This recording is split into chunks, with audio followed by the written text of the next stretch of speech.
Assalamualaikum warahmatullahi wabarakatuh. Perkenalkan, saya Nurul Kifa, Prodi Manajemen Pendidikan Islam, kelompok 6 semester 5. Nah, di sini saya akan membahas mengenai motivasi dalam organisasi pendidikan.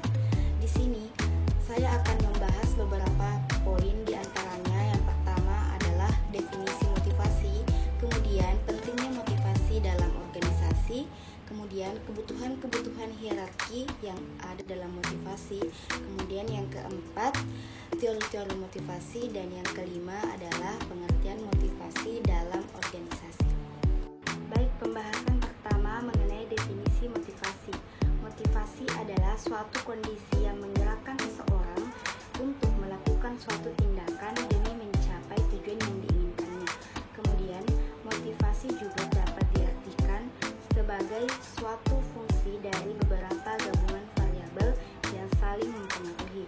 Kemudian, motivasi juga dapat diartikan sebagai suatu proses yang terjadi pada diri manusia yang secara psikologis berinteraksi dengan sikap, persepsi, kebutuhan, penyelesaian persoalan, dan proses belajar. Motivasi berasal dari kata motif, yang artinya kekuatan-kekuatan yang berasal dari dalam diri individu. Kemudian, menurut Woodward Sanjaya 2009, beliau mengemukakan bahwa motif itu adalah sebuah set yang menjadi pendorong bagi setiap individu untuk melakukan kegiatan-kegiatan demi mencapai tujuan yang diinginkannya. Kemudian, motif dibedakan menjadi dua, yaitu motif intrinsik dan motif ekstrinsik.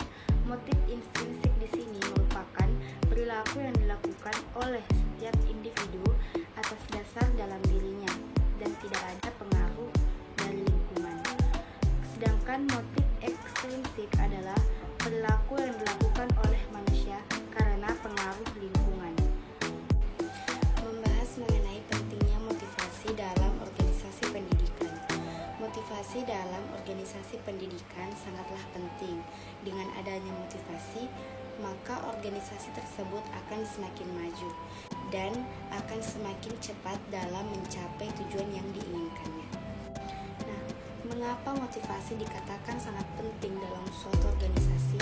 Kembali lagi kepada pengertian motivasi, yaitu dorongan yang ada dalam diri manusia untuk bekerja untuk mencapai tujuan yang diinginkannya. Karena sehebat apapun rencana yang telah dibentuk dalam suatu organisasi, jika tidak ada motivasi, maka rencana tersebut tidak akan terrealisasikan. Nah, dengan adanya motivasi ini, maka seseorang akan terdorong untuk bekerja sehingga apa yang telah direncanakan dapat dicapai secara optimal. Masuk pada pembahasan berikutnya, yaitu mengenai kebutuhan-kebutuhan hierarki yang ada dalam motivasi. Menurut Maslow, kebutuhan manusia itu dapat diklasifikasikan menjadi 5 hierarki. Dan menurut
Kemudian yang kelima, kebutuhan aktualisasi diri, di mana kebutuhan ini muncul akibat termotivasi dari dalam diri seseorang, dan jika dia telah mampu memberikan pertolongan kepada orang lain dan melahirkan kebaikan-kebaikan pada orang lain dengan kemampuannya. Untuk pembahasan selanjutnya yaitu mengenai teori motivasi. Teori motivasi ada 4, diantaranya teori hierarki kebutuhan, kemudian yang kedua teori X dan teori Y, kemudian yang ketiga teori harapan, dan yang keempat teori kebutuhan berprestasi. Adapun teori yang pertama yaitu adalah teori hierarki kebutuhan. Menurut Maslow ada 5 hierarki kebutuhan manusia. Yang pertama yaitu kebutuhan fisiologis, kemudian yang kedua kebutuhan akan pasangan, yang ketiga kebutuhan sosial, yang keempat kebutuhan akan penghargaan, dan yang kelima kebutuhan aktualisasi diri. Kemudian yang kedua adalah teori X dan teori Y, di mana teori ini menggabungkan antara teori eksternal dan teori internal yang merumuskan 2 perbedaan dasar mengenai perilaku manusia. Pada teori X disebutkan bahwa manusia sudah memiliki sifat yang melekat, yaitu tidak menyukai pekerjaan. Walaupun para pekerjanya beranggapan bahwa hal itu diharuskan, tetapi jika memungkinkan mereka akan menghindarinya. Dan mereka lebih menyukai pengarahan dan menghindari adanya pertanggungjawaban, sehingga para manajer harus menggerakkan dan mendorong para pekerja agar mau bekerja. Dan pada teori Y, orang-orang bersedia untuk bekerja dan mereka banyak memperoleh kepuasan pada hasil kerja mereka. Dan menurut pandangan ini, mereka mencari tanggung jawab dan menggunakan imajinasi dan kreativitas mereka mengenai masalah-masalah keorganisasian. Kemudian yang ketiga adalah teori harapan, di mana teori ini mengatakan bahwa motivasi adalah akibat dari suatu hasil yang ingin dicapai oleh seseorang dengan perkiraan bahwa tindakannya akan mengarah kepada hasil yang diinginkan.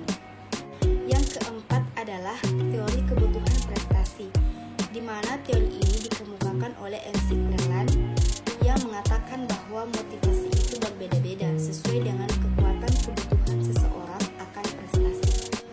Menurut MC Cleland, motivasi adalah sebuah hasrat atau keinginan untuk melakukan sesuatu dengan sebaik-baiknya, bukan karena mendapatkan penghargaan sosial, tetapi untuk memperoleh kepuasan di dalam hidup.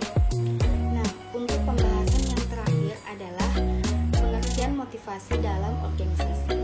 Dalam sebuah organisasi, motivasi merupakan hal yang paling sering dibicarakan.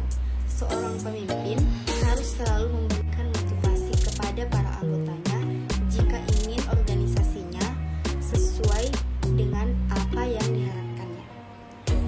Dengan penyampaian motivasi yang baik oleh pimpinan, maka para anggotanya pun akan lebih semangat dalam melaksanakan kegiatan-kegiatan di organisasi, dan organisasi itu pun akan berkembang. Namun, motivasi bukan hanya dilakukan oleh pimpinan saja, tetapi bagi diri pribadi, seseorang juga bisa ditanamkan, sehingga mendorong seseorang tersebut untuk bekerja lebih giat dan mencapai apa yang diharapkan.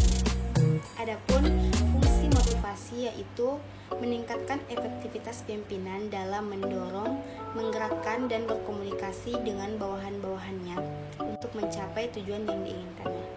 Itulah tadi pembahasan mengenai motivasi dalam organisasi pendidikan.